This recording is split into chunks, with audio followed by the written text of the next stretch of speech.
আসসালামু আলাইকুম ওয়া রাহমাতুল্লাহি ওয়া বারাকাতুহু। আজকের ক্লাসে আমরা প্রিপোজিশন হিসেবে বিটুইন এবং এমন এর ইউজ নিয়ে আলোচনা করব এবং বিটুইন এবং এমন নিয়ে স্টুডেন্টের ভিতরে অনেক কনফিউশন হয়। অনেকেই দেখা যায় যে কখন বিটুইন ইউজ হবে এবং কখন এমন কি ইউজ হবে এটা বুঝতে পারে না। তাই আজকের ক্লাসে আমরা এই পুরো বিষয়টা ক্লিয়ার করে সহজ ট্রিক্সের মাধ্যমে সহজভাবে আলোচনা করব বা সহজভাবে শিখব, যাতে ফিউচারে আমাদের আর কোনো প্রবলেম না হয়। প্রথম যে বিষয় আমাদেরকে সাধারণত শেখানো হয় যে দুইজনকে বোঝাতে বা দুইটা কোনো কিছু বোঝাতে বিটুইন ইউজ হয় এবং দুইয়ের অধিক কোনো কিছু বোঝাতে এমন ইউজ হয়। তাহলে দুইটা ব্যক্তি বা দুইটা কোনো কিছু বোঝাতে বিটুইন ইউজ হয়, বা দুইজনের মাঝে কোনো কিছু বোঝাতে বিটুইন ইউজ হয়, এবং দুইয়ের অধিক কোনো কিছু বোঝাতে মানে দুইয়ের অধিক, সেটা 3টা 5টা 10টা বা একাধিক, মোট কথা সেটা হচ্ছে দুইয়ের অধিক কোনো কিছু হলে সেইখানে এমন ইউজ হবে। সাধারণত আমাদেরকে এভাবে শেখানো হয় বা বইগুলোতে এভাবেই লেখা হয়। কিন্তু এইটুকু জানলেই আমাদের যথেষ্ট হবে না বা এটার প্রপার ইউজ শেখা যাবে না। এর জন্য আমাদের আরও বিস্তারিত জানতে হবে, আরও ডিটেলস জানতে হবে। তাহলে আজকের ভিডিওতে আমরা এই বিটুইন এবং এমন এর যে বিস্তারিত ব্যবহার সেগুলো শিখব এবং কখন এটার ডিফারেন্ট ব্যবহার হয় সেগুলো শিখব। তাহলে চলুন শুরু করা যাক। প্রথমে যে বিষয় সেটা হচ্ছে দুইয়ের মাঝে বা দুই পক্ষের মাঝে কোনো কিছু বোঝাতে প্রিপোজিশন বিটুইন ইউজ হয়। খেয়াল করুন, এখানে যে টার্মটা বলা হয়েছে সেটা হচ্ছে দুইয়ের মাঝে বা দুই পক্ষের মাঝে। এখানে যে দুই পক্ষ বা দুইটা পক্ষ, এটা কিন্তু খুবই গুরুত্বপূর্ণ, কারণ দুইজন তো বোঝা যায় বা দুইটা কোনো কিছু বোঝা যায়, যে খুব দুইজন ব্যক্তি বা দুইটা কোনো কিছু, দুইটা কোনো বস্তু, এটা বোঝা যায়। কিন্তু দুই পক্ষ, এই দুইটা পক্ষের মাঝে কিন্তু অনেকই থাকতে পারে, অনেক কিছু থাকতে পারে। যেমন দুইটা পক্ষে 4জন করে 8জন, দুই পক্ষে 8জন ব্যক্তি থাকতে পারে, বা 10জন করে 20জন ব্যক্তি থাকতে পারে। দুই দুই পক্ষে, এক পক্ষে 10জন, অন্য পক্ষে 10জন, দুই পক্ষে 20জন থাকতে পারে। এরকম দুইটা পক্ষ বোঝালেও কিন্তু সেখানে ভিটি ইউনিয়স হবে। তাহলে এই যে দুই পক্ষ, এই বিষয়টা জানা খুবই গুরুত্বপূর্ণ। তাহলে দুইয়ের মাঝে বা দুইজনের মাঝে কোনো কিছু বোঝাতে অথবা দুই পক্ষের মাঝে কোনো কিছু বোঝাতে প্রিপোজিশন হিসেবে বিটুইন ইউজ হয়, এবং দুইয়ের অধিক বা অনেকের মাঝে কোনো কিছু বোঝাতে এমন বা এমনস ইউজড হয়। আবার খেয়াল করুন যে দুইয়ের অধিক কোনো কিছু বোঝাতে প্রিপোজিশন হিসেবে এমন ইউজ হতে পারে, আবার অ্যামংস্ট ইউজ হতে পারে। যেমন উদাহরণের মাধ্যমে ক্লিয়ার করা যাক। Divide the men goes between two brothers. এখানে খেয়াল করুন, এখানে টু ব্রাদার্স এটা দ্বারা দুইজন ব্যক্তিকে বোঝাচ্ছে। যেহেতু দুইজন ব্যক্তির মাঝে বোঝাচ্ছে বা দুইজন ব্যক্তি বোঝাচ্ছে, এই কারণে আমরা প্রিপোজিশন হিসেবে ইউজ করেছি বিটুইন। এখানে ব্যাখ্যা দেওয়া আছে যে এখানে দুইজন ভাইয়ের মাঝে আম বন্টন করে দেওয়ার কথা বলা হচ্ছে, তাই এখানে প্রিপোজিশন হিসেবে বিটুইন ইউজ হবে। আরও উদাহরণ খেয়াল করা যাক যে the monkey divided bread between the two rats. এখানে খেয়াল করুন, এখানে টু রেটস, দুইটা রেটের কথা বলা হচ্ছে। যেহেতু দুইটা রেট, তাই আমরা এর পূর্বে প্রিপোজিশন ইউজ করব বিটুইন। পরবর্তী sentence, the teacher asked the students to distinguish between fact and opinion in the article. এখানে খেয়াল করুন, এখানে একটা বিষয় হচ্ছে ফ্যাক্ট অ্যান্ড অপিনিয়ন। এখানে দুইটা বিষয় বোঝাচ্ছে, একটা হচ্ছে ফ্যাক্ট এবং একটা হচ্ছে অপিনিয়ন। যেহেতু এখানে দুইটা বিষয় এর কথা বলা হচ্ছে বা দুইটা বিষয়ের মাঝের কথা বলা হচ্ছে, তাই এখানে প্রিপোজিশন হয়েছে বিটুইন। কিন্তু যদি বলা হয় যে divide the apples dot dot Arif, Hanif, Sadiq and Zaman, যখন আমাদের সামনে এই ধরনের প্রশ্ন নিয়ে আসা হয় বা আমাদেরকে এই ধরনের প্রশ্ন করা হয়, তখনই আমাদের ভিতরে কনফিউশন সৃষ্টি হয়ে যায় বা স্টুডেন্টদের ভিতরে কনফিউশন সৃষ্টি হয়ে যায় যে আমরা তো সাধারণত পড়েছি দুইয়ের ভিতরে বা দুইজনের মাঝে কোনো কিছু বোঝাতে বিটুইন হয়, দুইয়ের অধিক কোনো কিছু বোঝাতে এমন হয়। তাহলে এখানে তো অনেকে বোঝাচ্ছে, যেমন আরিফ, হানিফ, সাদিক অ্যান্ড জামান। তাহলে এখানে 4জন মানে মানুষের কথা বলা হচ্ছে বা 4জন ব্যক্তির কথা বলা হচ্ছে। তার মানে এখানে কিন্তু দুইজন নেই, আর এখানে অনেকজন আছে। তাই এখানে কি হবে, তখন স্টুডেন্টরা ভুল করে এখানে অ্যামাং বসিয়ে দেয়, তখনই আসলে ভুলটা হয়ে যায়।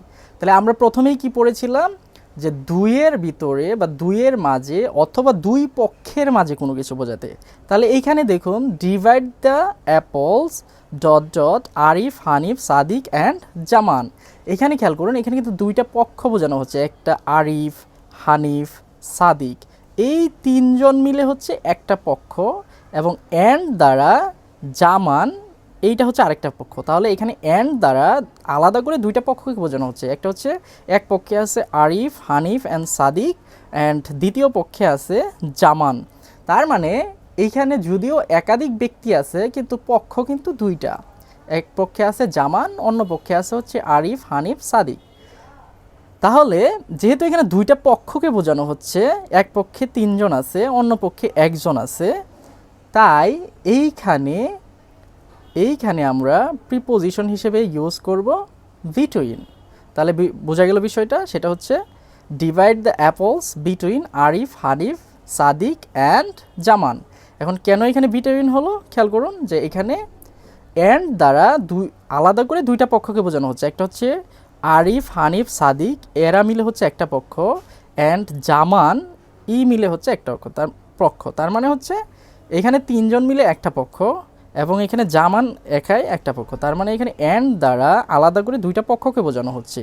যেহেতু এখানে দুইটা পক্ষ বোঝাচ্ছে, তাই আমরা প্রিপোজিশন হিসেবে ইউজ করেছি বিটুইন। ওকে, তাহলে নেক্সট উদাহরণ দেখা যাক। Switzerland lies between France, German, Austria and Italy. এখানে খেয়াল করুন, এখানে প্রিপোজিশন হিসেবে বিটুইন ইউজ করা হয়েছে, কারণ এখানে দুইটা পক্ষ বোঝানো হচ্ছে, একটা হচ্ছে ফ্রান্স, জার্মান, অস্ট্রিয়া, এই তিনটা কান্ট্রি, মানে ফ্রান্স, জার্মান অ্যান্ড অস্ট্রিয়া, এই তিনটা কান্ট্রি মিলে হচ্ছে একটা পক্ষ, এবং অ্যান্ড দ্বারা আলাদা করে এই ইটালি এটা হচ্ছে আরেকটা পক্ষ। তার মানে এখানে দুইটা পক্ষ বোঝানো হচ্ছে, একটা হচ্ছে এক পক্ষে আছে ফ্রান্স, জার্মানি, ইটালি, অস্ট্রিয়া, এবং অন্য পক্ষে আছে হচ্ছে ইটালি। তাহলে যেহেতু এখানে অ্যান্ড দ্বারা আলাদা করে দুইটা পক্ষ বোঝানো হচ্ছে, আর দুইটা পক্ষ বোঝাতে আমরা জানি প্রিপোজিশন বিটুইন ইউজ হয়, এই কারণে এখানে বিটুইন ইউজ করা হয়েছে। এই সেন্টেন্সটা নেওয়া হয়েছে অক্সফোর্ড অ্যাডভান্স লার্নার ডিকশনারি থেকে। তাহলে সহজে মনে রাখবো যে দুইজন ব্যক্তি বা দুইটা কোনো কিছুর মাঝে কোনো কিছু বোঝাতে আমরা প্রিপোজিশন হিসেবে বিটুইন ইউজ করব। এছাড়াও যখন দুইটা পক্ষ বোঝানো হবে, যদিও দুইটা পক্ষে একাধিক ব্যক্তি বা একাধিক বস্তু থাকতে পারে, কিন্তু সেখানে দুইটা পক্ষ অ্যান্ড দ্বারা আলাদা করা হবে, বা দুইটা পক্ষ অ্যান্ড দ্বারা আলাদা করে বোঝানো হবে। যখন আমরা এরকম দুইটা পক্ষ অ্যান্ড দ্বারা আলাদা করে বুঝবো বা দুইটা পক্ষকে বোঝানো হবে, তখন তার পূর্বে আমরা প্রিপোজিশন হিসেবে বিটুইন ইউজ করব। আশা করি এই বিষয়টা ক্লিয়ার। তাহলে একইভাবে আরও কিছু উদাহরণ দেখা যাক, যেমন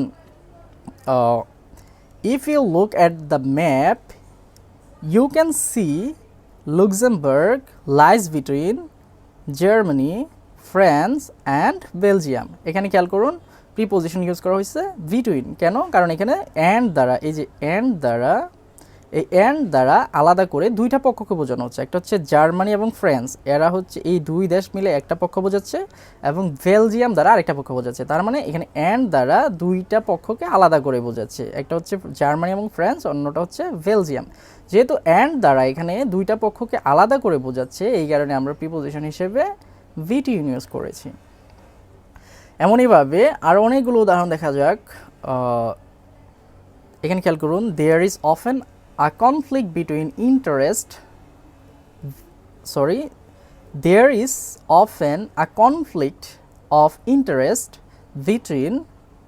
farmers and conservationists. এখানে খেয়াল করুন, এখানে বিটুইন ইউজ করা হয়েছে, কারণ এখানে দুইটা পক্ষ বোঝাচ্ছে, একটা হচ্ছে ফার্মার্স মানে কৃষকদের পক্ষ, অন্যটা হচ্ছে কনজারভেশনিস্ট, এইটা আরেকটা পক্ষ। যদিও এখানে নাউনগুলো হচ্ছে প্লুরাল, খেয়াল করুন এখানে ফার্মার্স দ্বারা অনেকগুলো ফার্মারকে বোঝাচ্ছে, আবার কনজারভেশনিস্ট এটা হচ্ছে প্লুরাল, এটা দ্বারা অনেকগুলো কনজারভেশনিস্টকে বোঝাচ্ছে। কিন্তু যেহেতু এখানে অ্যান্ড দ্বারা দুইটা গ্রুপ বা দুইটা পক্ষকে আলাদা করে বোঝাচ্ছে, তাই এখানে আমরা প্রিপোজিশন হিসেবে ইউজ করব বিটুইন। তেমনি there was a conflict of interest between his business dealings and his political activities. এখানে খেয়াল করুন এটার পূর্বে বিটুইন ইউজ করা হয়েছে, কারণ এখানে অ্যান্ড দ্বারা দুইটা পক্ষকে আলাদা করে বোঝাচ্ছে। একটা হচ্ছে হিজ হিজ বিজনেস ডিলিংস, এটা হচ্ছে একটা পক্ষ, এবং হিজ পলিটিক্যাল অ্যাক্টিভিটিস, এইটা হচ্ছে আরেকটা পক্ষ। যেহেতু এখানে অ্যান্ড দ্বারা দুইটা পক্ষকে আলাদা করে বোঝাচ্ছে, তাই এখানে আমরা প্রিপোজিশন হিসেবে বিটুইন ইউজ করব। তেমন এইখানে অনেকগুলো উদাহরণ দেওয়া আছে। এই প্রত্যেকটা উদাহরণ, এখানে যতগুলো উদাহরণ দেওয়া আছে, এই প্রত্যেকটা উদাহরণই অক্সফোর্ড অ্যাডভান্স লার্নার ডিকশনারি বা ক্যামব্রিজ অ্যাডভান্স লার্নার ডিকশনারি থেকে নেওয়া হয়েছে, অথবা মাইকেল সোয়ানের যে প্র্যাকটিক্যাল ইংলিশ ইউজেস গ্রামার বুকটা আছে সেখান থেকে নেওয়া হয়েছে। সো এগুলো পড়লেই আশা করি ক্লিয়ার হয়ে যাবেন। এখন হচ্ছে অ্যামনগের ব্যবহার। অ্যামনগ মনে রাখবেন যে আমরা আগেই পড়েছি যে দুইয়ের অধিক কোনো কিছু, মানে দুইয়ের অধিক বা অনেকের মাঝে কোনো কিছু বোঝাতে আমরা প্রিপোজিশন হিসেবে অ্যামনগ ইউজ করব। এখানে খেয়াল করুন, উদাহরণ দেওয়া আছে, I found the letter amongst অথবা অ্যামনগ হিজ পেপার্স। এখানে খেয়াল করুন, এর পূর্বে প্রিপোজিশন হিসেবে অ্যামনগ বা অ্যামংস্ট ইউজ করা হয়েছে, কারণ এখানে হিজ পেপার্স এটা হচ্ছে একাধিক কোনো কিছু, এখানে কিন্তু দুইটা কোনো কিছু বোঝাচ্ছে না, বা দুইটা গ্রুপও বোঝাচ্ছে না, বা দুইটা পক্ষ বোঝাচ্ছে না। এখানে হিজ পেপার্স অনেকগুলো পেপার্স বোঝাচ্ছে, যেহেতু অনেকগুলো বা দুইয়ের অধিক বোঝাচ্ছে, তাই এখানে প্রিপোজিশন হিসেবে অ্যামনগ বা অ্যামংস ইউজ করা হয়েছে। এখানে এই যে এইটা নিয়ে পুরো ব্যাখ্যা দেওয়া আছে সুন্দর করে, আশা করি পড়লেই বুঝে যাবেন। তাহলে আরও উদাহরণ দেখা যাক। এখানে the money was divided not between his two sons only, but between his all sons and daughters. এখানে খেয়াল করুন, এইটার পূর্বে বিটুইন, মানে এই ফ্রেজটার পূর্বে বিটুইন ইউজ করা হয়েছে এবং এইটার পূর্বেও বিটুইন ইউজ করা হয়েছে। এখন কেন, এখানে দেখুন প্রথম বিটুইন কেন ইউজ করা হয়েছে, এটা হচ্ছে হিজ টু সানস, এখানে টু সানস দ্বারা দুইটা ব্যক্তি বোঝাচ্ছে, যে the money was divided not between his two sons. এখানে খেয়াল করুন যে দুইজন সানস বা দুইটা মানুষ বা দুইটা ব্যক্তি বোঝাচ্ছে, টু সানস দ্বারা দুইটা সানস বোঝাচ্ছে, এই কারণেই এর পূর্বে প্রিপোজিশন বিটুইন হয়েছে। কিন্তু এখন প্রশ্ন আসতে পারে যে দুইটা সানস, এখানে his all Sans and daughters, এটা তো প্লুরাল বোঝাচ্ছে, তাহলে এখানে কেন বিটুইন হয়েছে? সেই যে পূর্বে যেটা পড়েছি সেটা হচ্ছে দুইটা পক্ষ বোঝাচ্ছে। এখানে এখানে দেখুন হিজ অল সানস এটা হচ্ছে একটা পক্ষ, এবং ডটার্স এটা হচ্ছে একটা পক্ষ, এই দুইটা পক্ষকে আলাদা করে বোঝাতে অ্যান্ড মাঝখানে অ্যান্ড ব্যবহার করা হয়েছে। তাহলে এখানে হিজ অল সানস দ্বারা একটা পক্ষ বোঝাচ্ছে, এবং ডটার্স মানে একাধিক ডটার্স আছে, এখানে ডটার্স দ্বারা একটা পক্ষ বোঝাচ্ছে। যেহেতু এখানে অ্যান্ড দ্বারা আলাদা করে দুইটা পক্ষ বোঝানো হচ্ছে, এই কারণে এর পূর্বে প্রিপোজিশন হিসেবে বিটুইন ইউজ করা হয়েছে।